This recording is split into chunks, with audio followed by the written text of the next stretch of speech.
Hello and welcome to the fourth episode of Fostering Freedom. I'm your host, Ohranje Gallante, and today we're going to be talking about the price of Bitcoin being highly suspect. Now, the reason that I started investigating this thing, I wouldn't really call it an investigation to begin with, but, well, I guess it is sort of an investigation, that So let's start from the beginning. It was a hunch that led to me investigating it as usual, and then I found some strange things, let's just say, but true strange things, and that led me to certain verifications of what I had. In the crypto community, there's something called the stable coins, right? And people who are into crypto may already know where I'm going with this right now with this talk of stablecoins, and the most popular of them is Tether, right? And if you look at Tether and the controversy it has been surrounded in for the past 5 or 6 years or 3 years, however long it has been in operation for, it is quite a lot, right? I mean, it has been Bitfinex has been involved in a lot of controversy, and Tether has been associated with Bitfinex. And there was this article that I came across, a bunch of evidence in multiple things related to crypto capital and all these people that are involved with crypto capital directly or indirectly, which was pretty much a money laundering sham type of deal. And Eric Voorhees' name was in there as well. So this is just I'm just trying to form the basis of whether it is something that is just clean transparent crypto blockchain, or is there something really suspect about this entire thing. If you look at Google Trends, so the first thing I was looking at when I saw the Bitcoin price go up was that the last time the Bitcoin price was going up, I was in New Delhi, and it is pretty much the hub for all the computer parts distribution or whatever across India, right? And I was living near it, so I went there for something that my computer broke or it had a problem. So I went there to get RAM right after repairing a bunch of stuff in there, or trying to clean the dust or whatever. I went to get a RAM stick there. And when I was getting a RAM stick there, in the meanwhile, and this is like 2 or 3 days that I went there. Well, one day I went for the RAM, and then other times just to get some miscellaneous, converter cables and whatnot. So everyone there was talking about Bitcoin and Ethereum. And I'm not kidding, it was literally everyone. And this is before the bubble peaked, so to speak. So this was at the $9,000 price bubble, so to speak. Everyone was like, okay, did you see the exchange today? And, how much are you getting for that much setup? And there was a graphic card shortage then as well, and people were looking for graphics cards. Vendors were helping people make rigs in order to mine Ethereum and mine Bitcoin in order to get a return on investment. Now, I've started to see that now, but it is not nearly to the same degree as it used to be, right? And everybody was talking about it. I mean, it's a specific place for buying computers, and of course, it is natural that they would be the ones to discuss cryptocurrency and all these sorts of, modern phenomena there that are related to the tech world. So it was natural, but there was a lot of people that were talking about it. I mean, every shop had it as a selling point that, okay, these are the rigs, how much you can make them for. People are just buying these workbench, set up making things and whatnot with these bare boards and everything. And this time, I didn't see that phenomena happen, right? For a long, long time. I'm seeing it now, but it is still not the same degree, or not as big as it used to be. Right now, I'm seeing it in Ethereum. Last time I saw it in Bitcoin as well. I mean, there was Ethereum still because Bitcoin had become quite hard to mine still, but this time it is seemingly all entirely focused on Ethereum. Nothing is focused on Bitcoin anymore. So why was the price going up that high when the public interest has been so low? Was my question, right? Because if it is, I know that India is not necessarily the world market, but if in the high tech sector where people can afford these sorts of things and people are technologically informed, they're not discussing these things to the same extent as they were last time. That means that across the world there is a similar phenomena where they're not doing that, right? It is just that the crypto community is so isolated in terms of listening to their echo chamber, and they have been since back then as well, right? Back then, with the price jump, they were thinking that, oh, this is just our verification for what we're saying. We have been completely what do you call it, vindicated, and this and that, and they're all cheering among themselves and whatnot, and they think that their community is bigger than they think that it is, right? And it is a fatal flaw in humans that we always think that our community or our group is much, much larger than we think it is, right? So I always, when I'm telling people about this phenomenon, I always tell them that why did some people think that the Earth was flat? Because all around they saw that the Earth was flat, and they didn't see any curve, so they, conjured up that, okay, Earth must be flat then, right? No matter how far you go, there's no curve or whatever, so, it is flat. And the same way, everywhere you look, if you only see people, if you are involved in this community, that, okay, everywhere people are like crypto this, crypto that, crypto this, you will think that the entire world is like that, right? So this is why the crypto community acts the way that it does, that it's so huge, it's giant, it's like, the a significant portion of the world economy any time now, and this and that. And so, coming back to what I was saying, I immediately looked up what the search interest was for Google Trends. Because every time there's a spike in anything, in terms of price, you do see Google Trends search interest kind of in line with that, right? If you look up gold and, in Google Trends versus silver or Bitcoin or whatever, the time when gold spiked last was the time during the 2011, what is it called, peak, right, at the bull market. And then just before Bitcoin, or kind of near it, in the Bitcoin time when there was a small bull market, it spiked then. But otherwise, gold is rather stable in terms of search interest, right? And it is rather stable as a result in terms of its price as well, right? What happened to Bitcoin, however, was so diverse from the last time that it happened that it didn't seem real. Last time the price went up to 20,000 at the peak, but it was having good support at the 14,000 mark, right? And or maybe it was like, going around that 14,000 support, and that was like a safe price for that period where the bull market lasted for. And let's say 10,000, let's say 9,000, right? Whatever. It was an astronomical rise.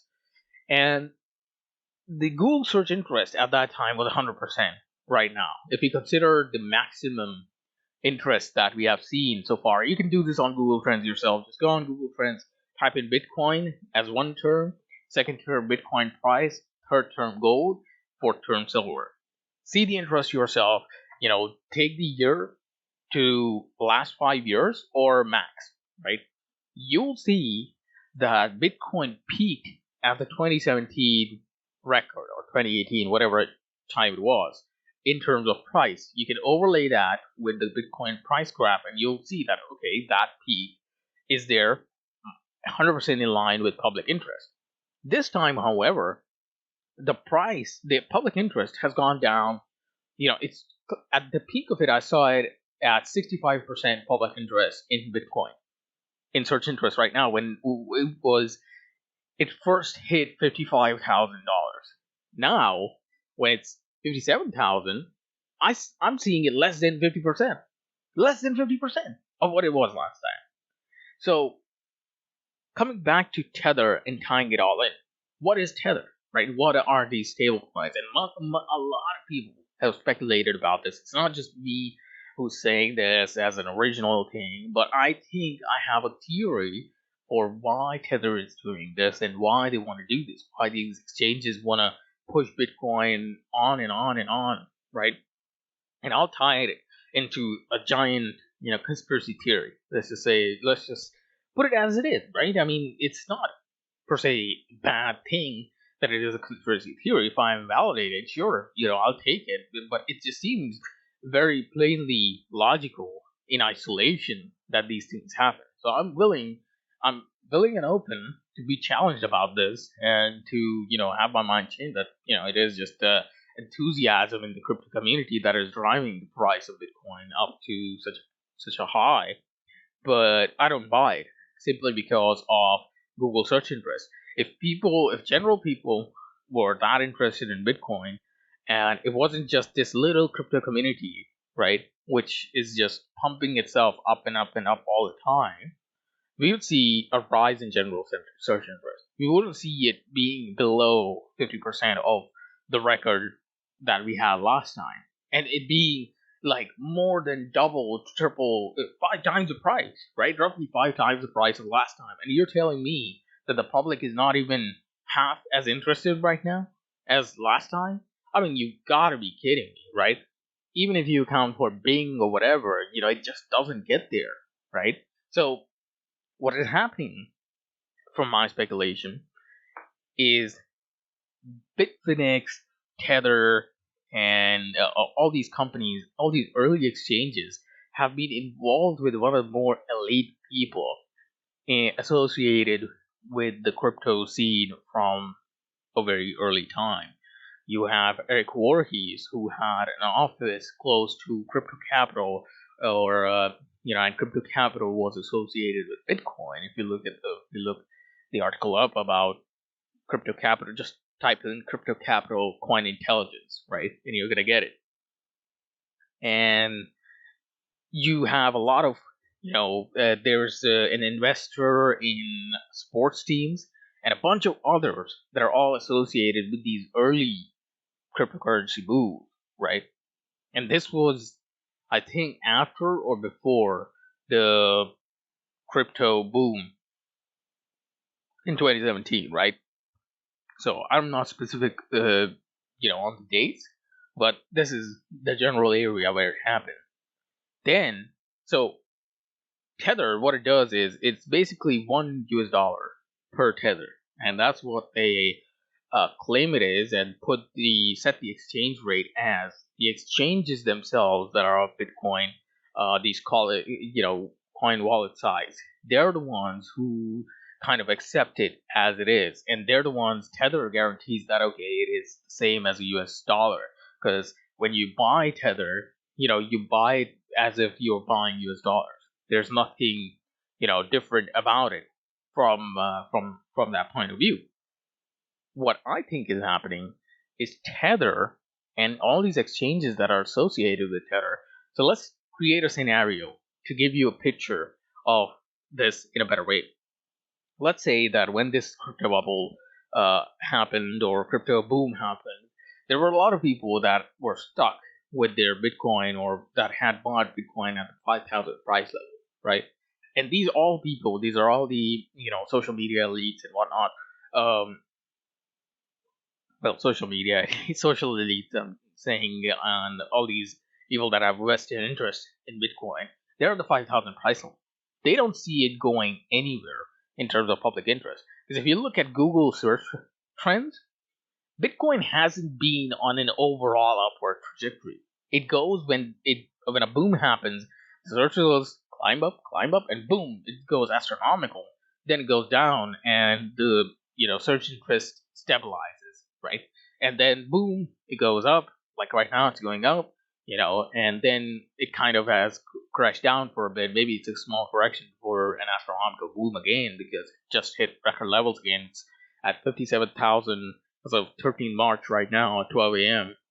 And So, we see this kind of upward trend and boom, back to reality. The interest kind of dies down very quick. The crypto community is not like a growing linear movement, right? It's not growing in a very linear pattern, at least in the term that we have right now.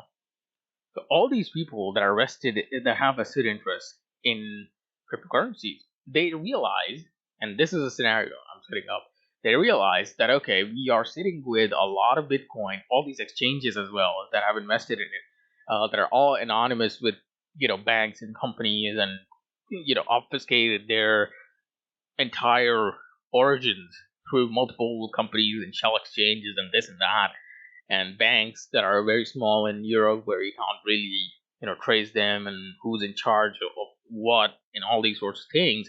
Again, read that Coin Intelligence article. You'll know just how deep the sandwich goes. And they have all this Bitcoin, right? Now they want to get rid of. They are running this. They know that okay, their interest in cryptocurrencies has not really taken off.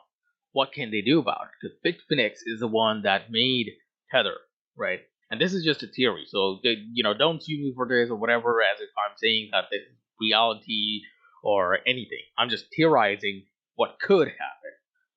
Bitfinex goes to Tether and is like, okay, what we can do is you create the Tether, so Bitfinex is the one that creates the Tether and then purchases Bitcoin in slow grabs, you can say, for an excuse. And that excuse could be anything. Anytime there's inflation or whatever, they can have that excuse to pump the price up, right? Because they have set it up, they have set Bitcoin up as an inflation hedge already. They have for years propagandized this entire thing that okay, it's an inflation hedge, it's a store of value, it's an asset, and this and that. They keep pumping it up in that way, and then they start the Tether buying attack, right, on these exchanges that Bitfinex and everybody else has a vested interest in.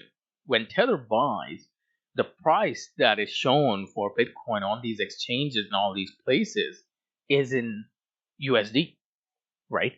It's not, Tether is not dissociated from the US dollar because it's now tied to US dollar. So when the price goes up in Tether, it goes up in the US dollar as well. The price keeps going up. Who's buying all this cryptocurrency, right? Who's buying all the Bitcoin? It's the Tether guys. They're buying it via anonymous means that they're distributing Tether accounts and whatnot, and they're purchasing it. It's not one whale account that is doing that, and the price keeps driving up and up.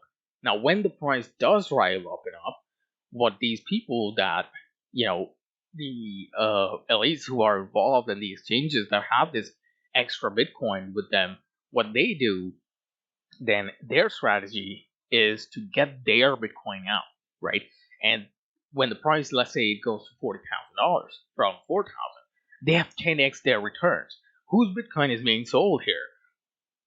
When normal people and normal suckers listening to CNBC and all these sorts of advertising that the crypto community has done, and all the paid shows that they might have, because I think there's a lot of vested interest at stake here. I mean, this is a multi-million, if not multi-billion-dollar scheme, I would say, because it's entirely anonymous. It can't be traced. There's a lot of well, it can be traced, but there's a lot of things that he can do to be anonymous in this regard, right? So when these people go and see, okay, CNBC says that I should buy Bitcoin. These are the people saying I should buy Bitcoin. All the libertarians are saying I should buy Bitcoin because it's a free market thing and this and that, and they have touted it all as the good thing that is going to deliver world peace and world liberty, and we're going to get rid of fiat money and all these sorts of things. All these people see this and they're like, okay, I gotta get in. It's a movement, it's an emotional thing. The best way to sell a product, if you think about it, is to tug on your emotions. I mean, Apple and all these sorts of companies build their entire businesses on advertising their products in this way, right? To have an emotional association with it. So they have over time come to associate. And I'm not saying that these are not the on paper things that, it is the on paper reality that yes, these things are very much possible. So that solidifies the positions of the fraudsters, so to speak, or of the grifters, so to speak, in this situation, right? And they're the ones who will then go on these exchanges with this, what do you call it?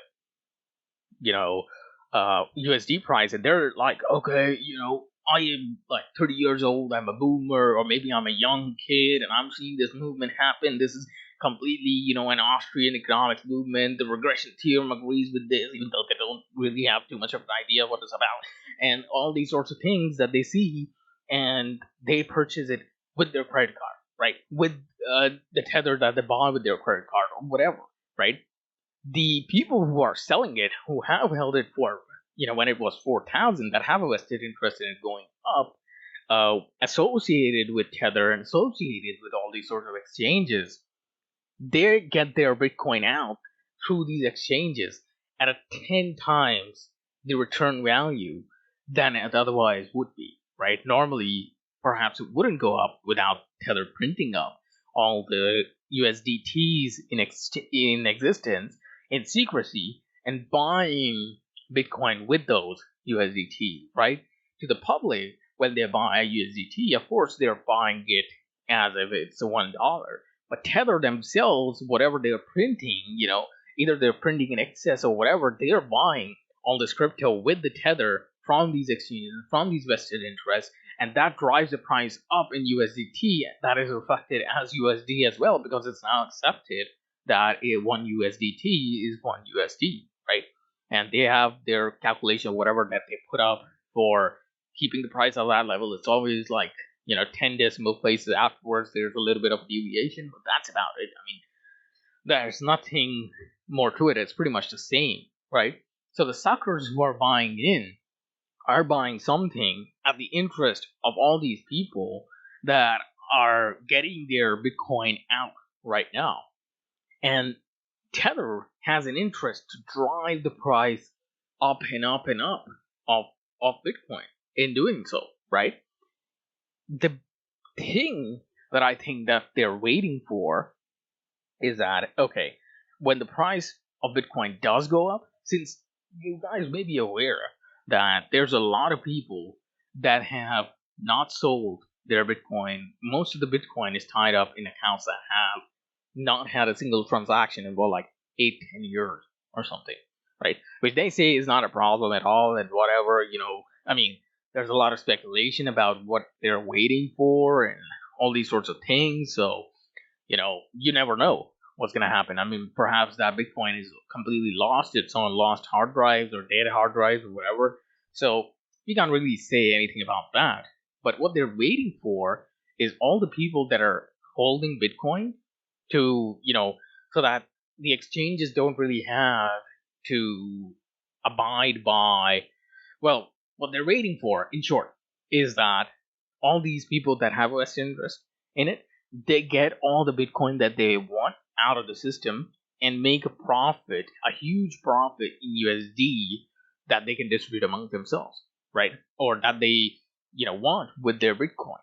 And once that happens, once that, period of what they can squeeze out of Bitcoin, closes, as in when the price is so high, there's not a lot of new buyers, they'll just lower the price for a while to encourage more and more buying, because there's a lot of people in the libertarian community, people that are being introduced in the crypto market, and all these YouTubers that are associated with driving people to crypto. They're telling people to drop gold in exchange for crypto, because if the price of gold soon starts going up, people might deviate their interest from crypto that are just the retail investors and start going into gold, right?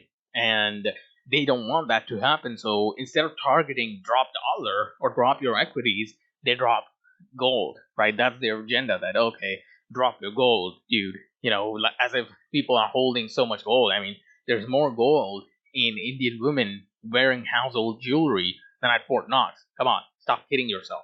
People don't have that much gold to drop it and buy, crypto all the time. People have more stocks than they do gold. Why are you targeting gold all of a sudden? It's just ridiculous at that point. I mean, If anything, you should be holding both things. If you are unsure, if you are, you're thinking that, okay, if you're a trader or whatever, you should be having both. You shouldn't drop one to buy another, like that. I mean, it's just ridiculous. You should be, if anything, you should drop Tesla or whatever, any of these nonsense stocks to buy Bitcoin, right? Not gold. Gold you should keep as a safe asset, right? So these people, they're targeting all these sorts of assets that have vested interest in Bitcoin going up. And when the price is so high that they think that the purchase interest is not there or whatever, then they're going to stop printing all of this, right? When they have made all their fortunes or whatever, and people that are selling are not the people that are in the circle, so to speak, they're going to stop printing all this USDT, and the entire market, so to speak, may crash. I mean, anyone can see this hyperbolic rise is completely unsustainable, right? Just as a price level, the hyperbolic nature of it is unsustainable. So I don't know why people are so much, defending it to the extent that they are. So this is my theory as to why the Bitcoin price is surging so much. I think there's a bit of a cartelization that is going on in this anonymous nature. And if you look at the daily volume of Bitcoin that is traded, you can find it on blockchain.com, right? You just look, there's a page called stats or whatever, and you can see the entire crypto or Bitcoin market, how big it is, but that's unreliable because if the price of Bitcoin itself is made up by these USDTs, then the entire market cap is overinflated, it's overvalued, and completely fake, right? So you can't rely on that. Look at the daily trading volume in Bitcoin, and you'll see that yes, it has grown up. The daily trading volume has grown a little bit bigger. That may be attributable to the price, but it's not hyperbolic, right? The size of the market trades that have grown up in Bitcoin is not hyperbolic. It's grown to maybe, I think it's like 20%, 30% rise at most. And the price of Bitcoin has gone 500%. So, if you think about it, the market volume should have gone 500% or close to it. It should have gone hyperbolic, should have gone parabolic, whatever, the look up it is. I always get confused about it. Instead, it has just gone up 20%, 30%. And there's a lot of volatility there as well. I mean, that's just expected from it. But if you look at the amount that is traded of Bitcoin every day, it's about, the average must have been about 1.5 to nearly to almost $2 billion every day. That is the market trade volume or whatever every day of Bitcoin. This is such a small market that can be easily controlled by a few exchanges, right? I mean, there's nothing here that says to me that, okay, it's impossible to not cartelize in this market and to not set a price per se and to, like, it doesn't say to me that this can't be completely fraudulent. So that's the entire theory. I have the main spark for this was just the Google Trends, was just the public interest. I'm not seeing it there. It's just the crypto community that is pumping it on end, right?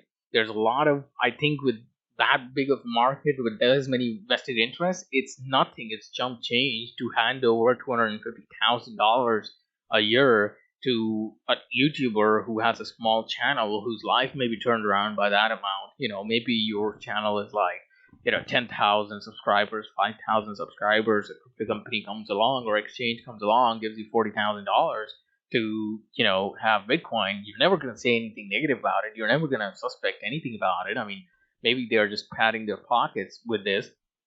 Look, the Koch brothers have been doing it for the longest time. I mean, they have been a driving force. No matter what you think of climate change, I think everybody can agree that all this research that has come out as in counter to that should have come out as a normal market procedure, right? Even though I agree it's not a normal market anymore, it's a hampered market. But when Koch brothers have a vested interest, it doesn't make the cause of saying that a lot of this climate stuff is nonsense legit. Because people can simply look at who's funded all these institutes. There's a lot of libertarian quote unquote institutes here that have been funded by the Koch brothers to say things. It doesn't make your movement principled or scientific or based in reality or logical or anything of that nature. It just makes it seem like it is completely manipulated by these vested interests, right? And they have padded the pockets of a lot of people with a lot of funding. These small institutions, they do have an influence on public discourse, right? But they don't have that much monetary, reliance.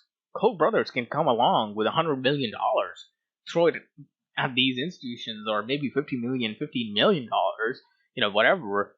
And these institutions are now completely tied to them because, of course, I mean, why would you go against them? And this much money is not going to come about from the public for this. Yes, education's valuable and all that, but it's not going to come from the public. I mean, they're not going to support you to the same extent that Koch brothers can with their vested interest. So, and Koch brothers have funded a lot of people to say positive things. I mean, throughout the years, they've done it not under their original name, in other, companies' names, and so many politicians, speakers, public speakers, and normal, pundits and whatnot. All these people have been funded by Koch brothers to say all this, forward their agenda, right? And not only put forward it once or twice, but keep hammering the point down so that it becomes significant in changing laws and politics and the public opinion about something, right? So the same easily could be happening in the crypto community. Same easily could be happening with all these exchanges that are in charge of ungodly amounts of money tied in Bitcoin at the moment, that they have jacked up the price themselves because of this unholy, coming of USDT, right? And they can just continue to pump it up and dictate the price because of USDT as being associated with the USD itself, right?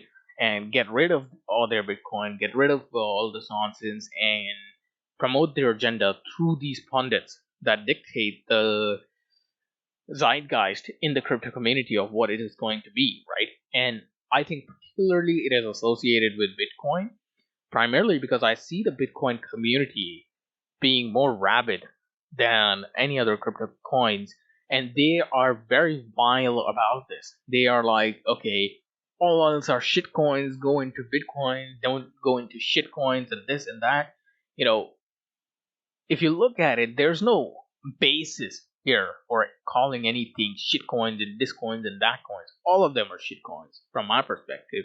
Sure, it's a good technology and this and that. I mean, there's uses for that, and there's a lot of things associated with this. Technically, there's a lot of things that are good about each and every one of them, right?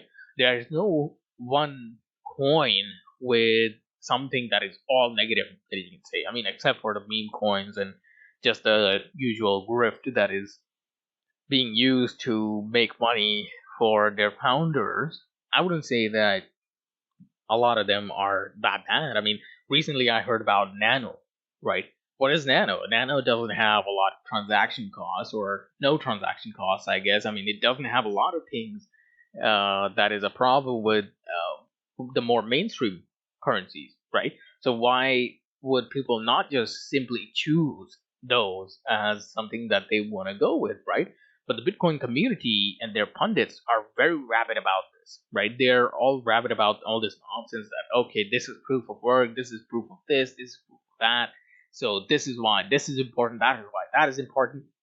They don't understand that, okay, people might just do it on personal preference because they have vested interest in putting forward Bitcoin over anything else, right? Why don't put forward Ethereum? Why don't put forward Litecoin? Why don't put forward Dogecoin? As much as it is a meme, Nano or any of this, right? I mean, I know there's people who are into smart coin or something, as they call it. Some of them that they're believe in currency competition, but there's far more of a rabid community of Bitcoin because it has that first mover advantage over all these other currencies, right? I mean, that's what they cite as Bitcoin being the currency that is going to reign supreme, right? I mean, literally, that's their logic because I've questioned these. I've been involved. I was a Bitcoin guy before I became actively suspect of Bitcoin. I mean, I've been for a long, long time now. And I've debated, talked to people who are, completely like PhD holders and whatnot, who buy into this nonsense as well. And they say that, okay, the reason why Bitcoin is so glorious is because ultimately the argument boils down. I would say something like, okay, you have Bitcoin today. What stops? You have, if you try to compare it to gold, right, which is what they were doing at the time. Now they've dropped it, and now they're acting as if the world has completely forgotten that the Bitcoin community at one point was entirely trying to compare it to gold. And at that time, I wasn't even into gold so much. I mean, I was a kid back then. I didn't really understand the allure, appeal, or anything of it, even in monetary terms. I wasn't so good about gold. I just thought of it as something of an exchange thing, right? So, which is what the Bitcoin community has a perspective on. So, they would say, I would tell them that, okay, what competition is gold going to have? What element is going to come around? We know the chemistry, we know the reality. What element is going to come around and start competing with gold to become currency? None. Nothing. Nothing can be made that is new now as an element, not the quantity or anything that is going to ever compete with gold, right? Anything at all.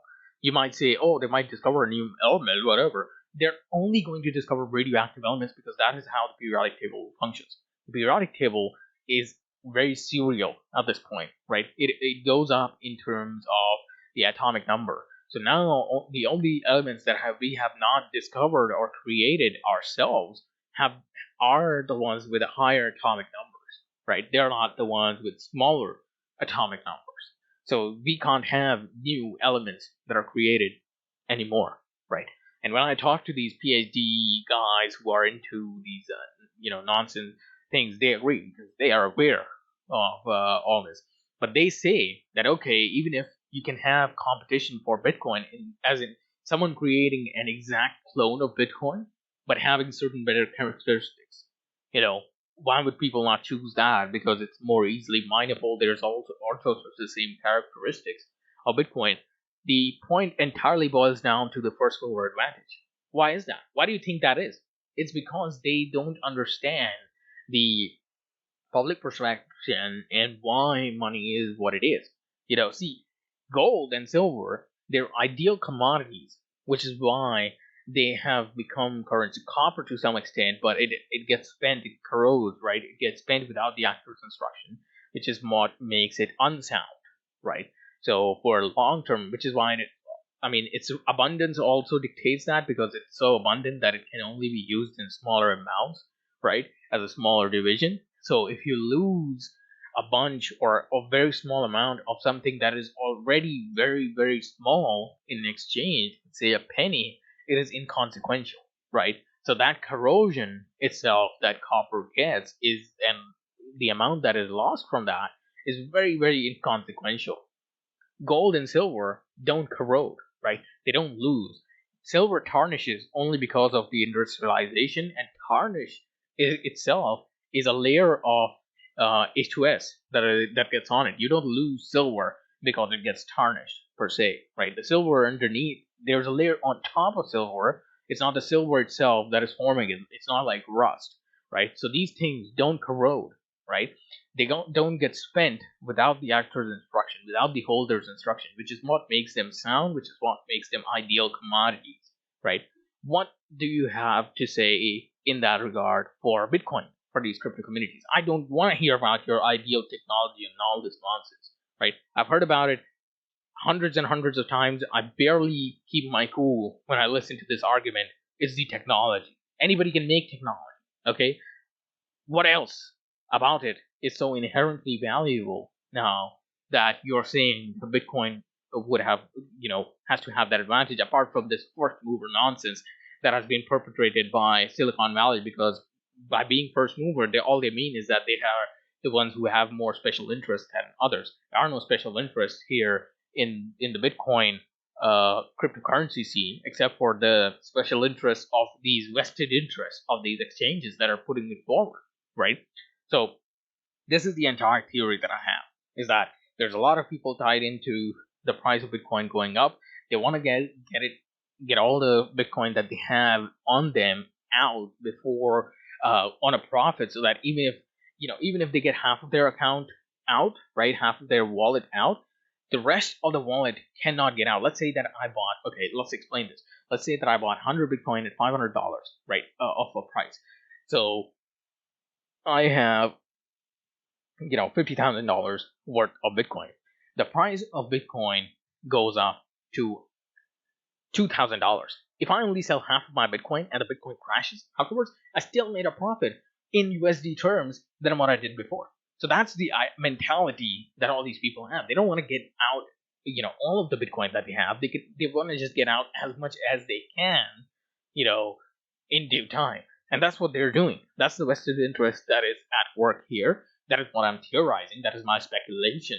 That is what is happening, and which is why Bitcoin's price is going so astronomical, despite the market trading, volume, or the amount that is traded every day not going up to the same extent. It's not going parabolic or hyperbolic, whatever they call it. I'm confused about it, like I said. And the public search interest also not going up. It's simply there's a very few people that are in charge of doing this. It's not, the public at large. Let me tell you that. And every time that the price starts to dip below a certain support that they want, they only now have to inject a little bit more USDT into the system instead of the amount that they injected with the COVID excuse, with the inflation excuse that they got as the perfect silver bullet to their plans to execute this sort of thing, right?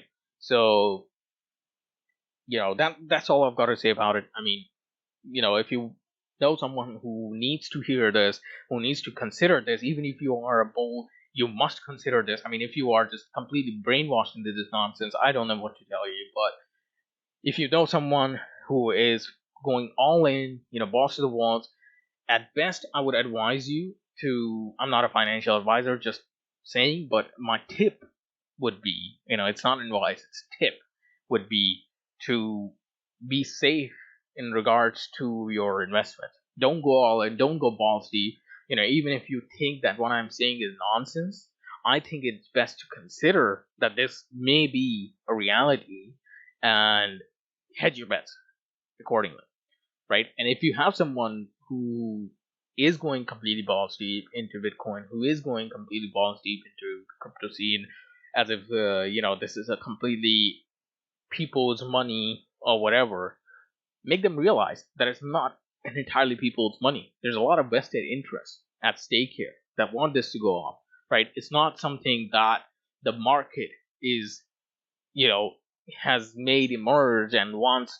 The market may have made it emerge, right? Someone may have made it emerge, right? Created it, but there's now, once that cat is out of the bag, there's a lot of people out there that want control, that are vying for control of the situation now, right? And it's completely anonymous, so that serves as a shield here as well. And that's all I got to say about it. I mean, share this with someone who needs to listen to this, who wants to understand that there can be deeper interest here, how this can be manipulated.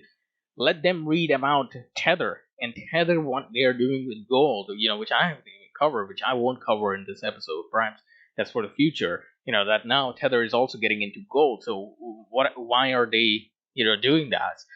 That now they're getting into gold as a thing, and they have tied it to some 1 troy ounce to the value of one whatever Tether shit they have, right?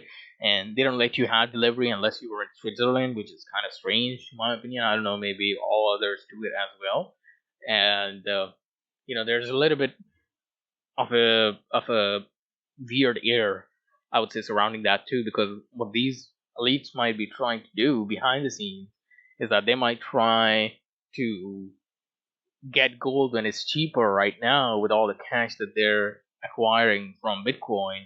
And then when, of course, when the air comes out of this bubble, they'll also have all this gold in their hands as well. So they'll entirely play the long game and come out as winners to the spectacle of all the crypto starry-eyed people that got suckered in to buying this Bitcoin at the benefit of someone else. So make sure to share this with someone who wants to understand the deeper, kind of thing, what's going on here, and who should be understanding that this is a certain possibility. I mean, this is all theory. I'm not accusing anybody of anything here. It can be completely legit to my understanding. There might be holes in my understanding, and I might have missed something that is completely crucial, and I might be making a fool of myself right now for legal reasons. And that's about it. Yeah. See you guys later. Share this with someone who needs it. That's about it. That's about it. That's about it.